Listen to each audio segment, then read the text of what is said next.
নবাব ফয়জুন্নেছা জমিদার বাড়ি। এখানে আছে এমন এক নারীর ইতিহাস, যিনি 100 বছর আগেই শিক্ষা, সাহিত্য ও মানব কল্যাণের মাধ্যমে সমাজ বদলে দিয়েছিলেন। কুমিল্লার লাকসাম উপজেলার পশ্চিম গাঁয়ে অবস্থিত নবাব ফয়জুন্নেছা জমিদার বাড়ি জাদুঘর শুধু একটি ঐতিহাসিক স্থাপনা নয়, এটি উপমহাদেশের নারী জাগরণের এক উজ্জ্বল স্মারক।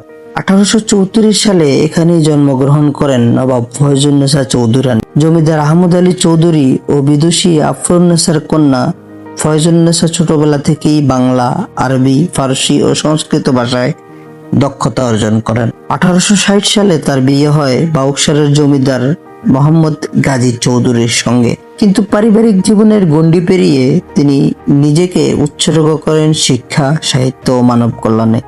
1873 সালে নিজ গ্রামে মেয়েদের জন্য বিদ্যালয় প্রতিষ্ঠা করেন এবং একই বছরে কুমিল্লায় গড়ে তোলেন ফয়জুন্নেছা ইংরেজি উচ্চ বালিকা বিদ্যালয়, যা নারী শিক্ষার ইতিহাসে একটি মাইল ফলক। তিনি ছিলেন একজন সাহিত্যিকও। তার রচিত রূপজালাল বাংলা সাহিত্যের একটি উল্লেখযোগ্য গ্রন্থ।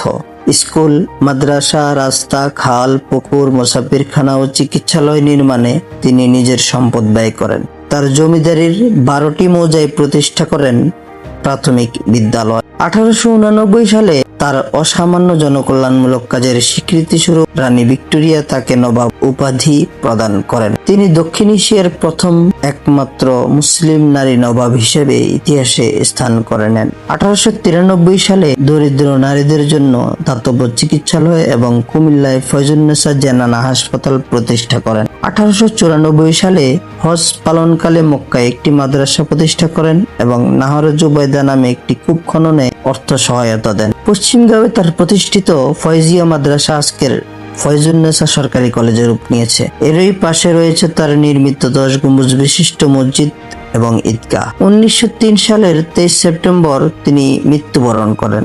নিজ প্রিয় পশ্চিমগাঁওয়েই কন্যা আরশাদুন্নেছা চৌধুরীর পাশেই চিরনিদ্রায় শায়িত আছেন। 2004 সালে তাকে মরণোত্তর একুশে পদক প্রদান করা হয়। 2023 সালে তার ঐতিহাসিক জমিদার বাড়িটি বাংলাদেশ জাতীয় জাদুঘরের একটি শাখা জাদুঘর হিসেবে উদ্বোধন করা হয়। ক্ষমতা অনেকেরই থাকে, কিন্তু সেই ক্ষমতাকে মানুষের কল্যাণে কাজে লাগিয়ে ইতিহাসে অমর হয়ে থাকেন খুব কম মানুষ। নবাব ফয়জুন্নেছা চৌধুরানী ছিলেন তাদেরই একজন।